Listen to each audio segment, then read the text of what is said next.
All right, what's going on, everybody? Welcome, welcome. We are going live tonight, Drunkenly Agile Podcast, because why not? It's almost a 2 year, and the only stipulation for going live for this crew is that we just can't swear because we're live. So I think hopefully we can do that for a little bit. We'll see how that works. We'll see what happens. For the air, who knows? But yeah, so if you're not aware, a few of us have gotten together for what's called the Drunkenly Agile Podcast. And it's just a conversation with people in the agile, it's a buzzword, scrum, design, and people really trying to do things differently, get things done. And we get together once a week and talk about it. We're on Apple, Spotify, all the podcasting platforms. And there's a couple of other hosts with us to do too. They're just not here tonight. But tonight we figured let's go live. Why not? So let's mix it up. So if you don't know, I'm Matt Denny, Mohawk Matt, as many call me. We've also got on the line who's coming to us from Alaska. Hello, I'm Graham, and I am coming to you from Alaska, and I've spent my day about 20 feet away from my front door playing hockey with my sons, and it's been awesome. It's a fantastic day. And my name is Mike. I'm coming from Philadelphia, and I spent the most of the week putting together a Lego 64-bit block with my son. It was well worth it. That's awesome. Great way to spend you guys' vacations. I spent my day driving to another part of North Carolina. I actually slapped my wife drove. It was great. So yeah, tonight we're going to actually talk about goal setting. I know if you're watching me live from my accounts, you probably just heard me and Graham talk about this a couple of days ago, but we want to talk about it on this Drunkenly Agile podcast, as well as get some insights that Mike had that were pretty good. Before we do that, we do have a sponsor that's kind of sponsoring our podcast every week. When I say sponsor, usually it normally means that if we swear a word that we have to edit out later, that we got to put money in the tip jar. And that goes to 1111vets.com. If you're not familiar with 1111 Veteran Project, it's one of the efforts right now is they're trying to get a RV or a bus to get a Marine veteran and his wife on the road, working with vets knee to knee and their spouses, their families, helping them get access to the resources they want, need, and don't have right now. And if you don't know, it's me and my wife that are trying to do that. So that's our sponsor tonight and every week we record. So if you want to go donate to 1111 Vets, check it out at 1111vets.com. And yeah, I'm excited to talk about goals. Graham, you got something you're going to say? Yeah, I do have something. I want to point out that if, like, Matt, I think you got like 4,000 followers. I've got like 1,600 or something. Mike, I don't know what you're checking, but like 200. If everybody tonight just dropped $10 to the 1111 Vet project, what, like $10? What's $10? Drop $10, everybody. Like if that was 4,000 people, that'd be $40,000. You guys would be in a bus tomorrow, trekking the country, hitting bases, motivating troops. Man, there we go. I love it. And since out of all those followers that we have, I think only like 10 or 12 watch live. So donate more than $10. You know. No, I love it. It really is. 10 people donated $4,000. That works too. Yeah. Math works out somehow. Math, yeah. So how y'all doing with the holidays and everything? I'm doing awesome, man. My goal is to get through them. That's a good goal to have. I'm ready to get back to work. I'll be honest with you. I'm getting antsy. Oh, I've been working the entire. I've been on like a vacation, sort of, for the past like week and a half, and I haven't taken any of my own advice. Like my son told me to start putting up a sign that says "I'm on a break for me," and I have this up here, and I continually forget that I'm on a break. Yeah, I think that's hard. I think both sides is like Graham. You're like, I'm off from this thing, and I want to do some other things. Yeah. And then Mike's like, I'm ready to go back. I'm sick of sitting at home. This is my first 2-week vacation since my honeymoon when I went to Ireland for 2 weeks. Wow. And this is probably that's not true. I probably take a week vacation a year, but the past couple years been kind of slim pickings because of the current travel situations. Have you taken vacation this whole time, or have you worked a little bit? I've not I turned off. All right, so I signed out of Slack for all of Naval X. I've signed out of my work computer, and I let my work phone die. And I hope it turns back on because this is only the second time I've powered it on. I just got it like last week or 2 weeks I like ago. it. You're taking a real break. That's important. Yeah. Graham, I think, just made a video about that, and his son playing ice hockey. Yeah. Matt, if you go on LinkedIn to the post about this live and you add me as a speaker, we might get, like, my cousin might sign on and watch. Who knows? Ooh, we might get a couple. We'll have. Does your cousin have? We'll make 3 people watch. Does your cousin have $40,000 to donate? Because that's who we should be inviting, right? Yeah, this is true. So I will go add that. What were you gonna say? Oh, I was just gonna point out that I'm drinking this really great rum out of Colombia tonight. So that's fantastic. I want to point out, did you know that when you're live on LinkedIn, that if you go to the profile, the video is actually in the banner. Like, if you go to my profile right now, I'm going. And yeah, I'm actually. That's crazy. That's freaking cool. And we're divulging a little bit. Good thing Chris isn't here to yell at us for going off topic. We love you, Chris, and that's for a lot of reasons, and that's one of them, keeping us on top. Very easily distracted, clearly. But yeah, it shows up in your profile. That's crazy cool. So yeah, let's get back on topic. Let's do that. Talking about some goal things. And this Drunkenly Agile podcast, if you don't know, people are drinking. We're just having fun talking about stuff. So if you want to crack something open, go ahead. I got my good old cheer wine. If you know the south part of the United States loves this stuff. I just had it for the first time today. So it's non-alcoholic for those of my family that's watching, like, hey, what the hell? But yeah, so as we're going into this new year, you hear a lot about the goals. New year, new me, hashtag, yeah, what's up? I'm gonna be, everybody go meet me at the gym on January 1st. I'm like, no, the gym on January 10th is gonna be great because by then people have all given up. Yes. That's usually this guy. What comes to mind when you guys think of goals? Like, when the word goals, is that like a good feeling? Is it like a bad feeling? Is it like, what comes to mind? Well, since I'll go first, since you guys spoke so much about it earlier this week. So I think it's great to have goals. I do. But if you don't have a plan to achieve those goals, you might as well flush them down the toilet. I mean, like, it's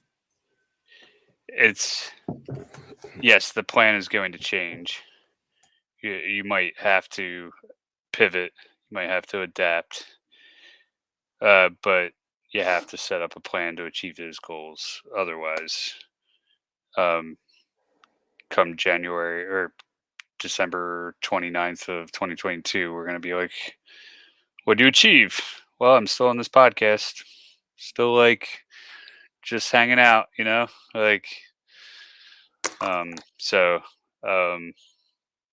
yeah, that's my, when it comes to goals, I think they're great, but they have to be followed up with a plan to achieve. Yeah. I think they can be overwhelming without a plan.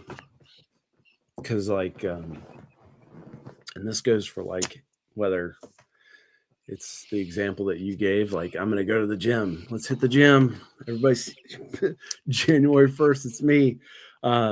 Whether it's you as an individual, like chasing that, or it's you sitting down with an organization trying to establish new goals because you just came in. They can be overwhelming without a plan. There's no plan how to get there. It's like we said this the other day, like a goal equals a vision. This is where I want to go. And to get there, you obviously had like some type of dissatisfaction that led you to say, I have this vision of better, but without that plan, you're going to equal zero all day long. Yeah. Plans.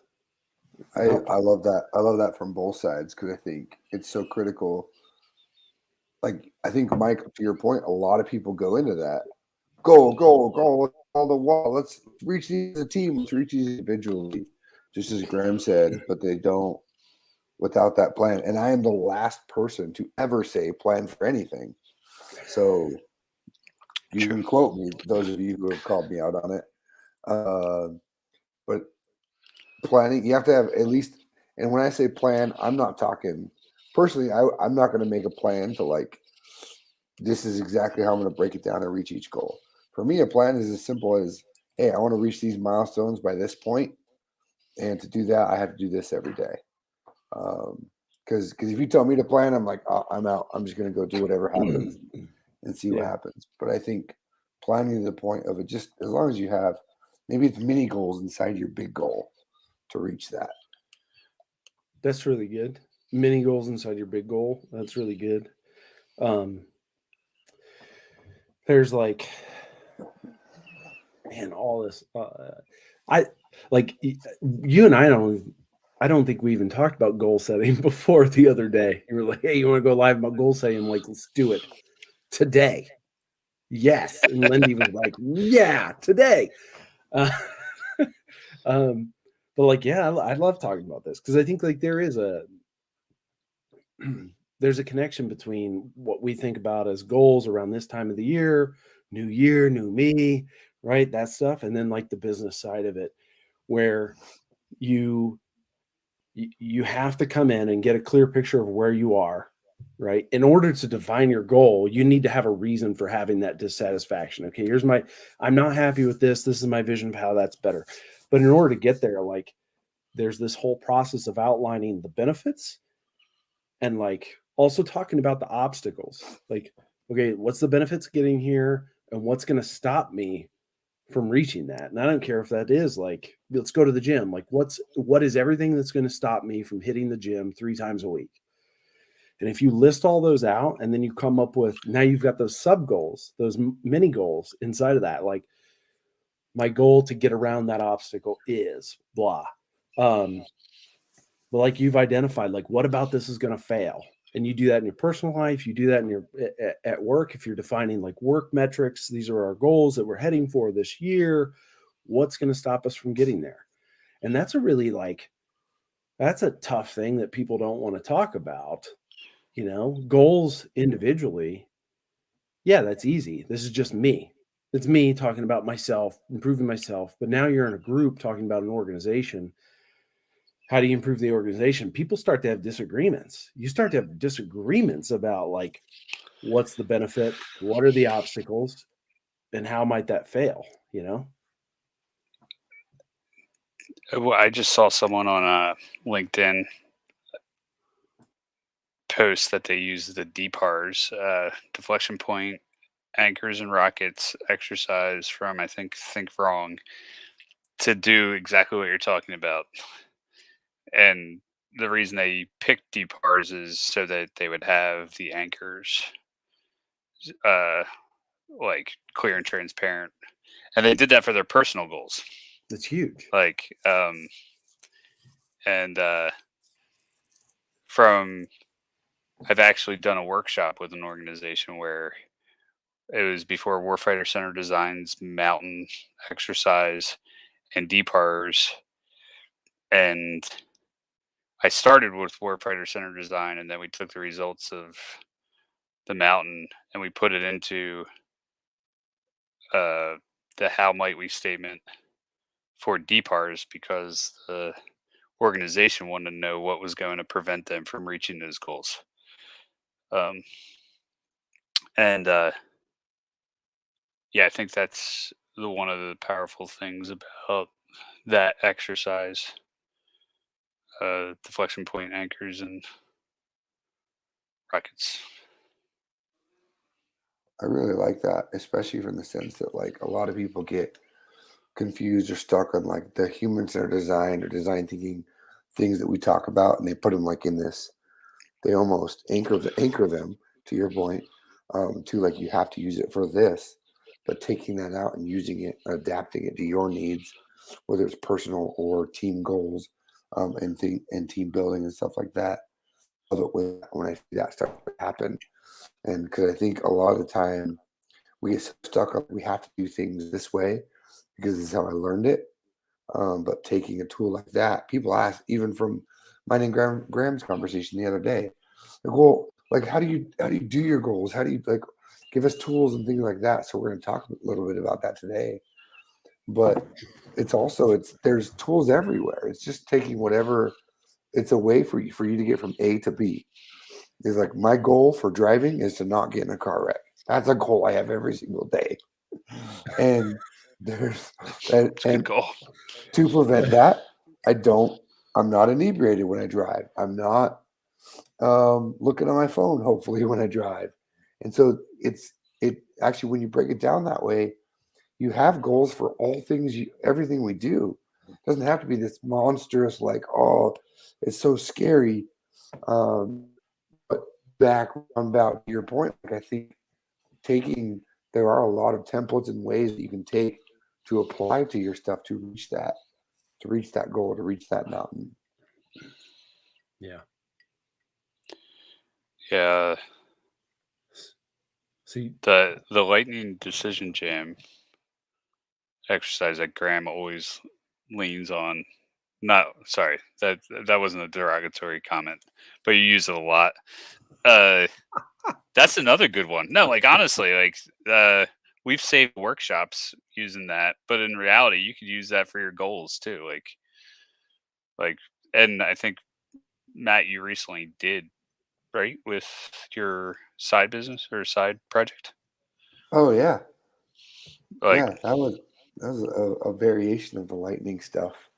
Our co-host Chloe was at our house for Christmas, and she threw me and my wife in the hallway, and back to back, figure this stuff out. And so I'm gonna. oh, share she a does little bit marriage about- counseling now. I'm just kidding. She does, apparently. She does it all. I'm just kidding. So, side note, we talk about different tools to use. I do recommend not using rosebud thorn on your spouse. You do this? We talk about marriage counseling. I know someone who did use rosebud thorn, like on their spouse. They got divorced like 6 months later.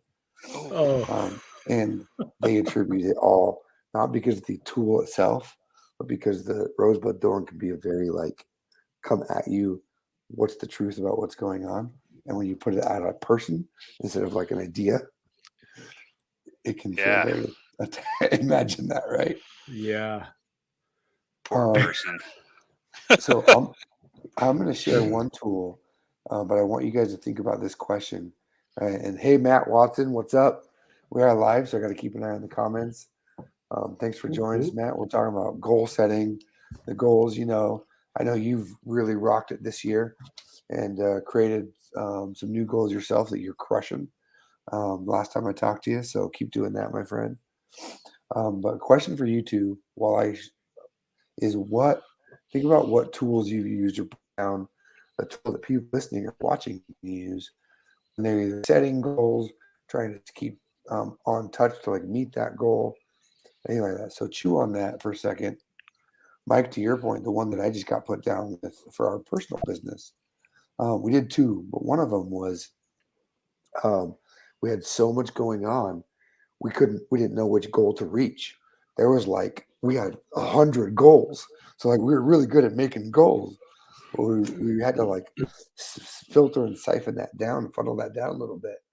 And so our co-host Chloe, she was like, "Okay," and I told her, I was like, "Chloe, I need outside perspective. Throw us down whatever you want." And she threw us down this exercise that, if you know Chloe, she probably made up on the spot.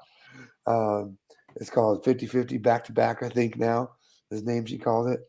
You can't put it while I'm talking, then I got to call it out. You totally interrupted my flow. I was just throwing it up. What's up? I'm banner happy now. Now, because you learned how to do them? Give me admin rights. What's up, Ian? Me and Lindy are doing great. We're just having a good time talking about goals. Here's a question for you, Ian and Matt, if you're still there, is how do you guys approach goals or goal setting or goal completion? And that's what you get for giving people admin settings, is they start messing around and clicking on stuff. There's other ones on here I can click on. Hold on. I'm a man of the people. If you put them on screen, I got to call them out. We're here for them when we go live anyway.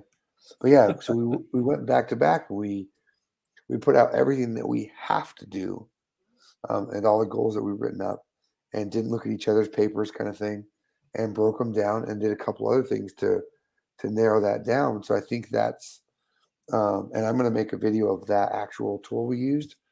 But I think it's important to siphon down your goals, and you can have a million goals. Like I got hundreds of them, and some of them are on my like later, not now, but later pile. Yeah. So what tools have you guys used? I think when I first got introduced to goal setting, it was through a course that was with Penn State. And Penn State does this really great like cognitive behavioral stuff in their psychology department. And they actually make every student, like new student, take a course on resiliency. And one of the things that they teach is about goal setting. And they go through this whole process of like defining what your goal is and like knowing kind of that, what I was talking about, like what are your benefits, what are your like obstacles, what are your impediments, things that might stop you stuff, and then like, you know, identifying why it could fail, and I don't know, some other stuff about like making a plan and like taking regular action against it and like continually monitoring it, like but that was probably the first time I was introduced to like goal setting. I think it was in a class like that I was like, oh wow, like there's a whole method around this thing that I've been doing, you know, because I think I've been doing goal setting for a while. I think a lot of us do, but maybe we don't always know what the tool is called. So once you find out like, oh, that's called a ball peen hammer. Yeah. Okay. And you know, like you can officially put that in your toolbox now. But if you don't know what it was before then, you're like, I don't know. It's like a changey wrench thing. Where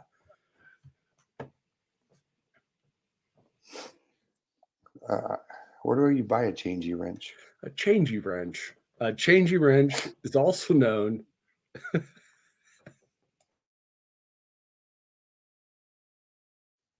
Oh, goodness. Mike, you're muted, my friend. Recent Wow, concussions have just like made my brain go blank on what a crescent wrench is. Like, come to find out, like TBI is a thing and all, you know.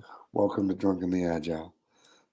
Mike, go ahead as you were on mute. Love is a thing. You hear me now? All right.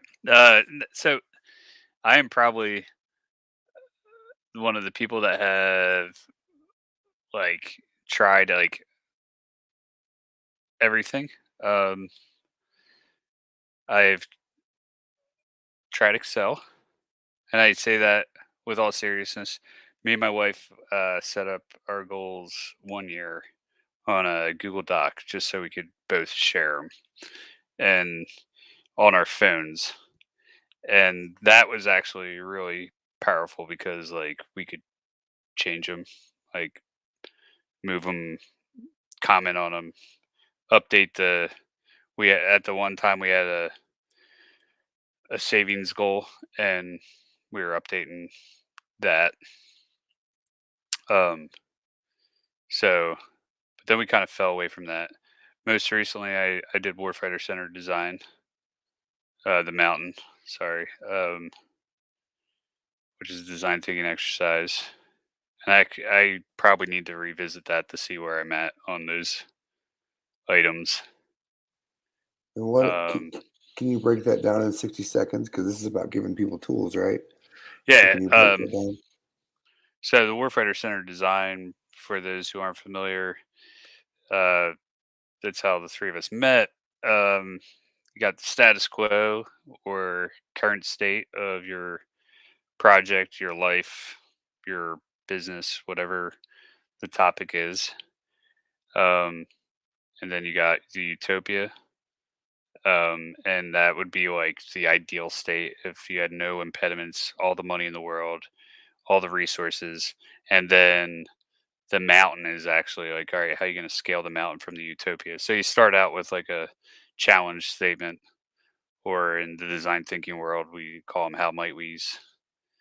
But like challenge statement for like if it's personal goals, like hey, like how might I become? How might I get myself out of debt? So status quo is like I spend all my money on junk food, uh, Netflix, all like whatever. And then utopia would be like, hey, I have all the money in the world. I can buy this, that, this. And then but like in reality, you want to get yourself out of debt. So like what are the steps you're gonna take? And maybe it is cutting out Netflix, cutting out cable, cutting and actually the going back to me and my wife at a personal level, when like our most successful goal setting period was when we knew she was pregnant with my son, and we knew that the pay down in Virginia for teachers sucks so bad that it was cheaper for her to be a stay-at-home mom than to pay childcare. That we set out like a goal and a series of steps that we needed to take to get to that goal. And a lot of it was like cut cable, uh, like get rid of the data plan on the cell phone because we could survive with 2 gigs. And but like, and that was when we were doing everything on our Google Docs so we could see everything. But I've been rambling now. I'm sorry. No, you haven't been rambling. You've been talking. That's what the podcast is for. You're storytelling. You're sharing your story of your tools you used. So we But appreciate that.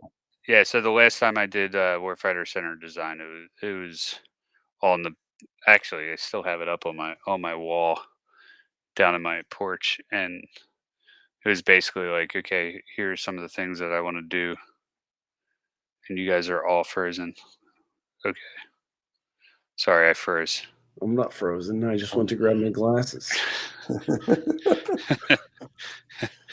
But did I cut out there? Because like everything. But I have a stopped. knife too, so You were good. Okay. Don't take these glasses as weakness. But so I took everything in the climb. I took everything in the climb, and those were my actions to get to my goal of the utopia.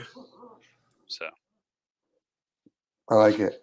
And that's a good way to break it down. See, now you know what it feels like. Get interrupted mid thought. You're like, oh, damn it. oh, I definitely know what that feels like. Oh, I'm sorry. I'm an interrupting cow. No, we're just having fun, man. So we do have a good comment here. Because remember, we are live this time. Normally we're not live, so we Yeah. just derail.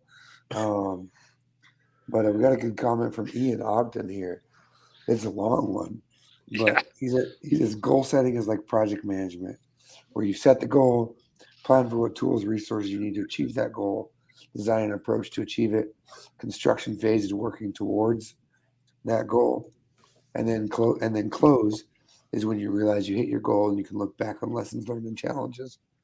That's a really good breakdown. Do we need to get him on the podcast? Ian, you're coming on, my friend. And I know he's in project management, so he's a good guy to have. So rock on. Let's see what's our next point. Dude, I can't even acknowledge that comment. But I definitely want to talk to don't that acknowledge person. it.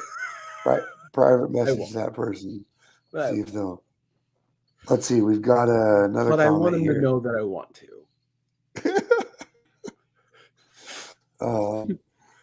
From LinkedIn user, their account's blocked. I think I know who this is. Grace.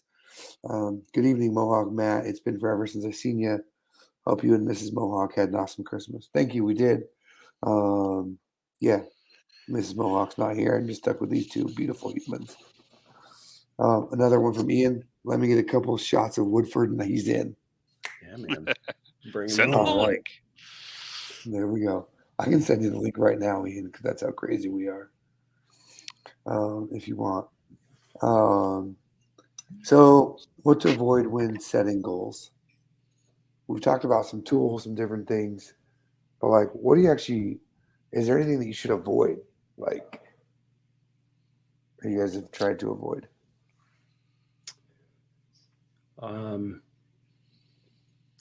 When it's a team goal, when it's an organizational thing, I avoid individuals' feelings. You know, like the whole anchoring thing.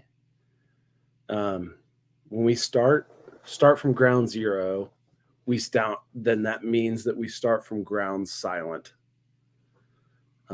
We do the whole divergent thing first. So I avoid that. I avoid any type of individual feelings, because once one person feels it, especially if it's like the loudest voice in the room or the boss or the most confident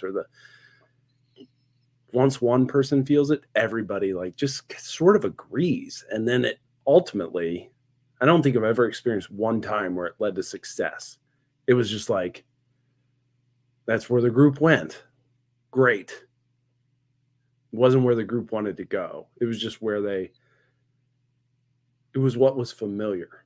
And what's familiar isn't always like, I feel like I should be doing this, because I've been holding this waiting to pour the whole time I've been talking. So I'm like, Talladega Nights, like, I don't know what to do with my hands. So what is like most comfortable or most familiar isn't always right. You know, like familiarity is what you're trying to get away from. Familiarity is why you got to think differently. Yeah, I like that. I would avoid setting goals because you have to, or you feel you have to, or because like, oh, it's time to update your IDP. Like, I only set goals when I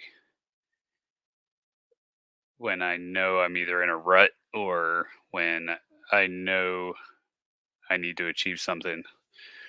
So, like on a personal level, and then work wise, I really hate the fact that like people only update their goals for the year because someone came and knocked on their door and said like, "Hey, you didn't update your IDP" or something like that. Like, one, I don't believe in the current framework of individual development plans. I think they shouldn't be required. They should be like the norm. It should be like a culture of coaching, which I think is in some organizations and not in my current organization. So yeah, if I say any more, I might as well jump up You, on like a 10-foot high soapbox. you're good. I'm laughing at Graham taking pictures of us while we're live.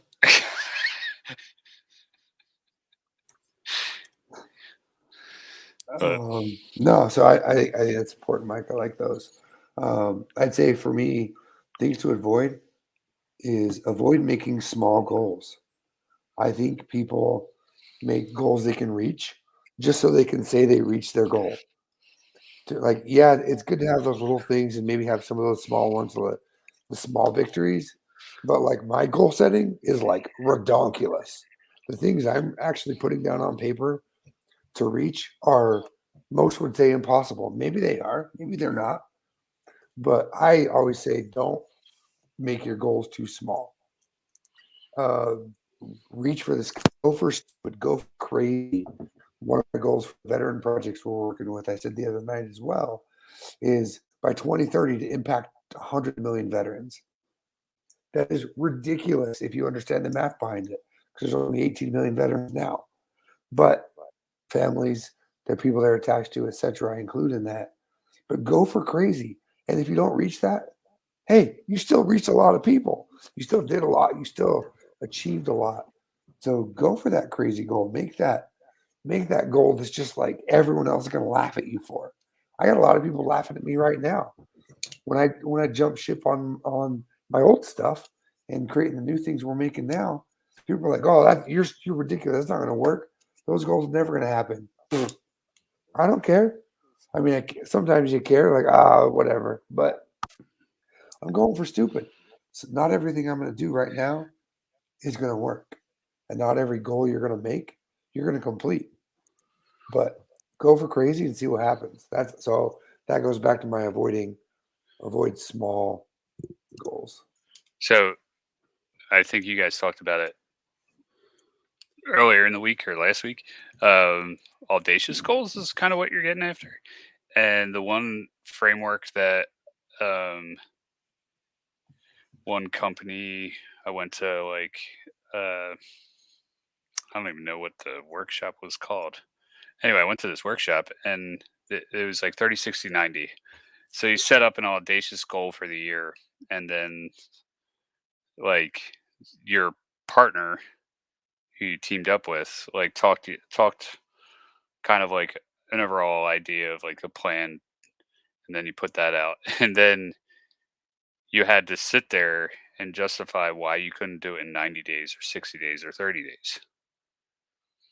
And so, like, yes, the goal is audacious, but then you take a plan or a framework like that, and like, like in the next 30 days, what can I do to get myself towards that audacious goal? And it's like chipping away at wood. Um, and a lot of people think that, oh yeah, this goal can't be done in a year, so I'll just make an audacious goal. But in reality, if they really put their mind to it, it could be done in probably 30 days or less than 30 days. That's really good, man. Like that comes back to like Matt's mini goals inside of a big goal, right? Like you start breaking it down. And if you start chunking it down, chucking it out, like, and even if you just start in like threes, right? You go like, what can I do now in the short term? What can I do in the medium term? And what's long term? And you throw it out there, and then you rack and stack them in order of like, whether that's like, order of precedence, or order of value, however. But as long as you like start racking and stacking them, if you do that, like you just identified the smaller bit that you can get after. That's good, Mike. Yeah, I like that. I like that a lot. I think I like the rack and stack that you said, man, but I also like what Mike pointed out of the um, go for the audacious, break it down. Mike said very something specific of like people often focus on the year and like the timeline. Like, hey, I'm going to reach this by June. I'm going to reach this by December. But I actually think that's a negative thing to do because then you're like, oh, okay, I got till June. I'm fine. Like if it's something that you can do tomorrow, do it tomorrow. Like, don't wait till like our live the other day. Me and you were like, yeah, we've been talking for like 3 weeks. Hey, we need to go live again. We need to go live again. And my wife just yells, go live today. And we're like, okay. And there's some things that if you can just do them and get them out of the way, versus like put it down this timeline that you're kind of creating a procrastination comfort blankie of like, oh, that's okay. I got time. A goal will be. The goal will be, yes. Or procrastination will be. Procrastination will be too. What can I do in the medium term? Oh, you're listening to us more. Somebody's audio's on. We got a couple comments here. And then a really good one. When setting goals, it is necessary to be consistent. Actions done consistently teaches self-control, self-discipline, and leads to solid relationships, which lead to success. Thank you, Grace. That's a very good comment. Yeah, and anyone else that wants to jump in, please do. If you don't want me to read it out loud, just tell me in the comment. But appreciate y'all's input. All right, Mike, yeah, go ahead, Mike. So I want to hit the topic that I'm interested in is the friction. So I think a lot of people talk about goal setting and like what a good goal looks like. But how do you react to the friction? And an example that I always fall victim to is like I get into a workout routine for like 2 or 3 weeks and then I go and travel and I completely get out of my workout routine. And then it takes me like 2 or 3 weeks to get back into my workout routine. And so like if my goal is to lose 30 pounds, it's never going to happen, especially the way I travel. Like, so I would never reach my goal. So when you get that friction, and there's the people that persevere and they reach their goals, and then there's the people who stop going to the gym or whatever. So what are some techniques to make sure that you persevere that you guys have found helpful, or what do you lean on when you feel that friction? I think about that's a problem across an individual level and across an organizational level, because as an individual, I'm competing for different parts of my life, my personal, my professional, my family, and then even like sub parts of that, like you and I were talking about earlier, Matt, like my family, my health, my finance, my whatever. But at a team level, like you're competing against the higher organization, the different managers across different departments, so it's frustrating. It's frustrating when you set goals at your level that you feel like you're in control of, and then something above you changes that, or something external to you changes that and shifts focus. So I think it comes back to that, like identifying what obstacles identifying like worst case scenario. What in the world might cause us to not hit our goal? And now I've got where in the world is Carmen Sandiego stuck in my head. Thank you, Rum.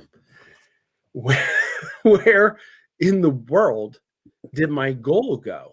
Like, so if it was like an individual going like, I'm going to work out every day, and then work gets thrown at you, I got to travel. I think it's just really looking at that as knowing that those are things that could possibly happen. Worst case scenario, I get asked to travel. What's going to happen? Well, I'm going to do this. And maybe you like create an entire different workout. Like, this is my travel workout. That way you're committed to it. And you're like, this is my travel workout. And you shape it all around like doing, I don't know, like, dips on the edge of the hotel mattress or whatever, like elevated push-ups on the nightstand of the hotel nights. I think Hilton might think against this, but anyways, like it's damaged furniture, I'm sure. But like if it's an organization, like it's looking at that, like, okay, well, what happens when we run out of money? what happens when we lose customer, D? What happens when our product owner shifts focus from this feature to that because the customer decided that was no longer valuable? I think it's that identifying like worst possible scenario and actually talking about it. And as long as you've talked about it first, you're probably likely to be more willing to accept the change, at least. Yeah. I think I don't want to lean on her, like professionally, in the professional atmosphere. Like, I don't know if I've ever really had the problem with, because I've been in the Scrum world most of my time, like at a project level. I've definitely had it at certain organizations. And those are the ones that were more laissez-faire with like organizational structure. But like running Scrum and having 2-week cadence or 3-week cadence, I've never really experienced it like on the professional level. I can name a few organizations where I've experienced it, but there's still like, I understand what you're getting at. All else fails, run a lightning decision jam. That's what you Yes. said I do, right? Yes. Well played. Well played. Well, I think it's important too to think, because I want to jump in there from Mike, your original question, and then to Graham's, is it's okay to not reach your goal if you know that and you adjust it. If you're like, especially from an organization perspective, if you're like, there is no way that we're going to meet that, then change the goal before. Like if you're at the 6-month mark and you have a year goal for your team, like, all right, we lost money. This happened. Don't just like be quiet about it and not tell anybody, because that's when you're going to get in trouble. That's when people are going to be like, wait a minute, you said you reached that. But if you as a team agree and say, hey, let's come together, we're not going to reach this. What can we reach? Can we reach anything? And it's okay to change that goal. Also, from both team or individual, don't beat yourself up if you fail. Like, I think there's so much in the professional sector, in the business world, there's so much relying on like, am I going to get fired if this doesn't happen? And in some cases you will. But I think beating ourselves up so much, like, I just can't do that. Oh, or especially like Mike, to your example, really that I picked on, or I picked up on, was about losing weight. If you're going out there and you're trying to lose 30 pounds, a lot of people actually fail in the sense of not learning from fail, and they give up because they're like, oh, I missed one day. I ate a hamburger. So what? Yeah. Keep going. You missed that one workout. You missed that one thing. Those are always my favorite days. when you miss and you eat it. Yeah. It's the best part about working out is cheating. Your cheat days. But you can work out so you can have those cheat days. I know someone that does that. I think don't beat yourself up so hard. They just kind of be okay. Like, I messed up this week, but all right, I'm going to get back on it, and I'm going to try again, and I'm going to keep doing that. And I think it goes to we're afraid to fail. Like, it's okay. I would rather be in a room full of failures than a room full of people that have never failed. A great point of that. Our friends over in, I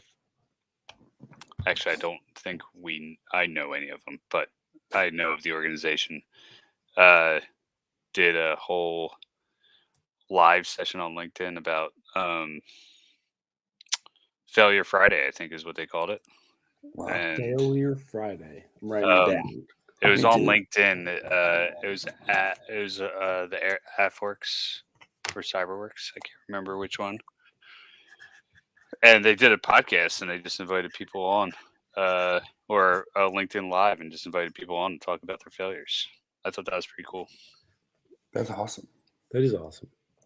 That kind of so it ties into this message that I just got.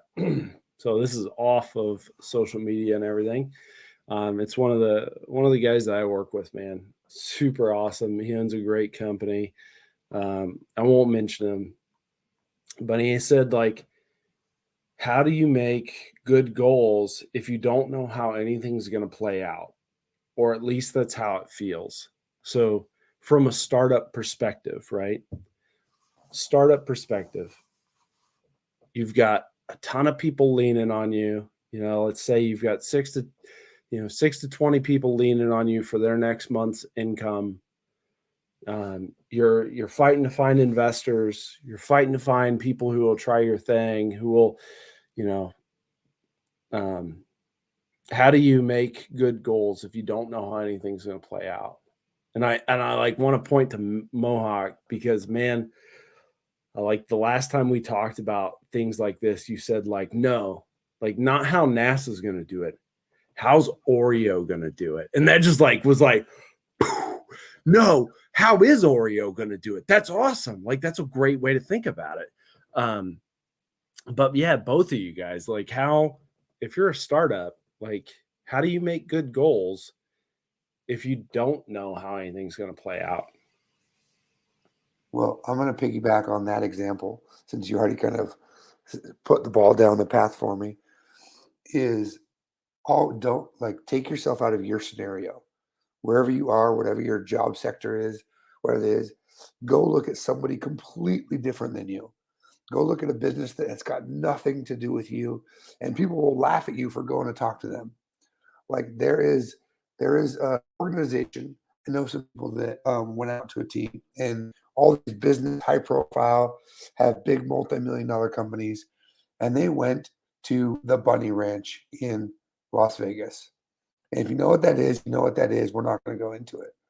But what they learned from these people is how they find clients, and they look at people's socks.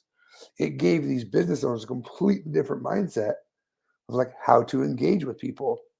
We're not going to go into what that topic area is and all that stuff. You're an adult, figure it out. But it's so different than what you're doing. And that's what I did this last 2 years is with some of this group, not at the Bunny Ranch for the record, but went to different fields. I went and watched the guy make jewelry and learn his process of like making jewelry. And it gave me insight to some problems I had at the time. So go look at something completely different than what you are. And that can help you with like, oh, maybe there's a different idea. Maybe there's a different way to do it. Dude, that's awesome. I want to do a go live with Lindy to talk about that. Because that's what like I just spent the last week doing was looking at like direct competitors. What are they doing?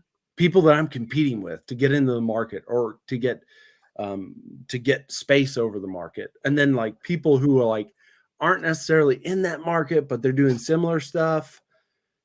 Maybe they own a portion of the similar, customer segment. And then like people who aren't doing anything at all close to what I'm doing, but I like the way they market that. Like, that's awesome. And Lindy, if you're listening, yes, do go live tomorrow? Question mark. What do you want to go live with Lindy about? About that right there. Like I like setting straight a social media content strategy. That she knows a lot about. And she does know. So, Matt, thank you for talking long enough for me to figure out what I was going to say. You can always count on me for that. From my perspective, the one thing that like I've done in the past, I was helping this woman create a foldable helmet for bicyclists because she was she rode bikes around Philadelphia and she hated carrying around her helmet. So that was her business idea, and we went to all the bike share bike racks and we asked people, like, we drew pictures and we're like, hey, would you buy this? And the first couple people were like, maybe, but I don't really get what you're trying to sell me. Well, then she made prototypes. And the first one was like, oh, what did she make it out of? I can't remember what she made it out of, but she made this very bad, like bad compared to the actual end product. Like if you saw the original prototype and then you looked at the end product that she came up with, like it was bad. But like she finally had something to show someone and put someone in someone's hand and be like, hey, will you buy this? So like, and if you're not selling something, A/B test with a website or something like that. Hey, do they like if Graham, you're into coaching, so like create a website where you're doing life coaching, or create a website where you're doing professional coaching for like or organizational coaching. Like, what are you getting more hits on? Okay, there's more people doing that. So like, go to your customer somehow, whether it's through A/B testing on a website or whether it's walking up to them and actually, hey, would you buy this? And shout out to Rachel if she's still following me on LinkedIn. Rachel Benoit. She was on the Forbes 30 under 30 or whatever. I forget. Like, and she actually started the business and she did great. And I think COVID, she decided to shutter the doors because of COVID. And now she's kind of doing what we're doing. She's coaching startups. So I thought you meant she was drinking while doing a Yeah. podcast. maybe she's drinking rum mixed with ginger beer. Yeah. On a LinkedIn Live. Yes. And transfer it to the podcast. Probably going to cut it up. Maybe make a blog post. Who knows? That's what she's probably doing. Does that answer your question, Graham, for me and Mike? No, yeah, absolutely. I also look at like goal setting as like like that guy right there. Like Fitbit. What is Fitbit doing for goal setting? Fitbit's doing a ton. So how do you start to gamify what you as like an individual, what you're doing? But how do you start to gamify what organizations are doing? How do you start to gamify that? What are you guys' ideas? Gamification of organizational goals. The first time I ever spoke to Graham ever was about gamification. It was like a 2-hour phone call. Mike had set me up like, hey, I got this guy up in Alaska. He wants to learn about podcasting. I might have been drunk then also because I don't remember it. What are we talking about? It was about when you asked me about all things podcasting. Okay, yeah. It was the first time, like you were texting me on Slack. I was like, I'm just going to call this dude. Yeah. And I talked to you, and it was about gamification. I gamify everything I do. And if you know my last 2 years, you know where I came from and where I've worked. Yeah. But I used gamification in everything I did to the point of like nobody would contact me for the podcast. No one would respond to my email. No one would respond for anything like, hey, I want to have you on. And I'm reaching out to all these government folks and nothing. So I finally get one senior leader and I get them on, and I knew that I reached out. We recorded, and I used the thank you email to them, and I VCC'd every single one of their peers. And that eventually got like, hey, why didn't you invite me? Hey, what the heck? They started to create that FOMO. and that like, and then they started gamifying themselves because at human nature, a lot of people are competitive. And so we just started putting people against each other, and it became a game of like who could record the most videos or podcasts with Mohawk Matt. And it was awesome. And so I think just finding a competition, I guess, is my answer. Finding a way to kind of keep competing people against each other in a fun, healthy way. Like right now, recently I've been slacking on some stuff I got to do. Graham just knocked out of the park with stuff he put out. I took that as a gamification competition. I was like, oh, I can't let Graham beat me. I'm going to get this stuff done this week. And not as a negative thing to Graham, but just like I use that to myself, like, oh, I got this. So I'd say competition is my answer. Another thing that I've been reading a lot about is and I agree with wholeheartedly, and I think a lot of the organizations that we are involved with do it horribly, is making it transparent and making it holding people accountable to it, following up. So that's one thing. I was reading a book today, and now I'm interested in okay, how can if our organization sets these goals, how can we make them transparent, and then how can we follow up because I think a lot of the reason that IDPs, individual development plans, sorry for the jargon, the reason people think they're a joke is because no one actually follows through. And I forget the last time one of my managers was like, "Hey, Mike, have you reached your performance on your business?" I don't even remember the categories, to be honest with you. That's how long it's been. Holy cow! Yeah.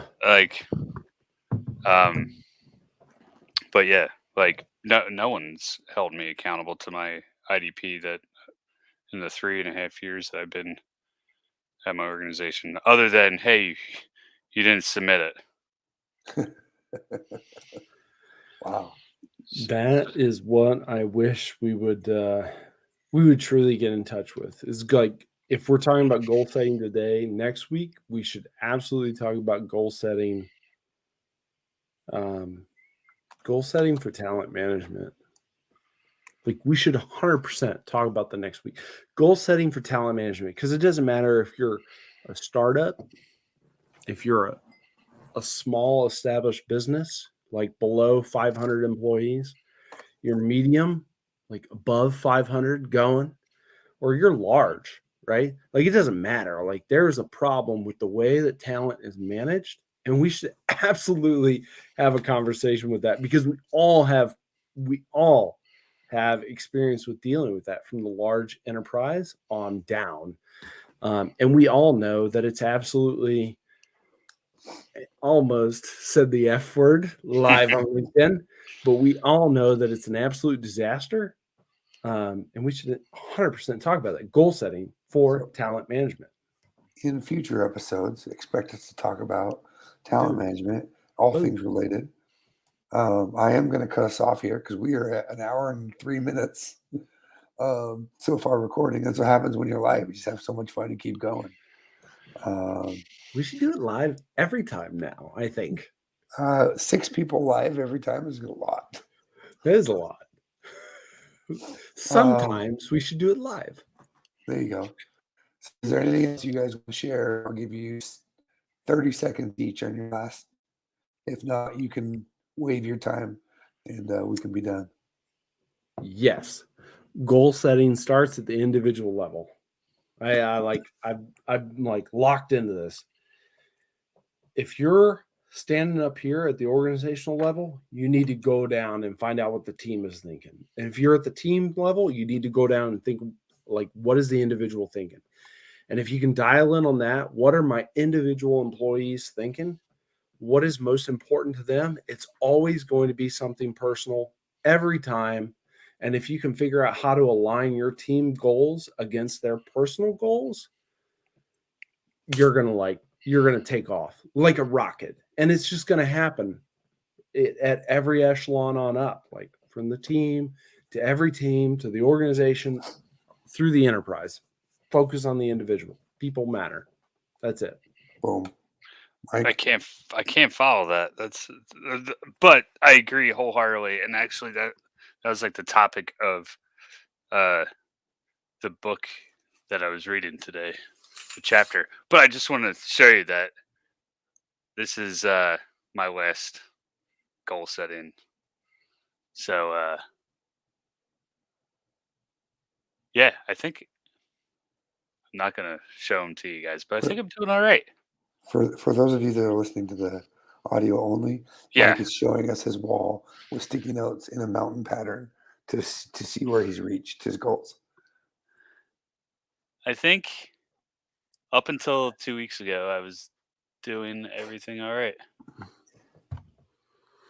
We should do an entire episode on the mountain also. Like the mountain is a wonderful Tool. super powerful I agree.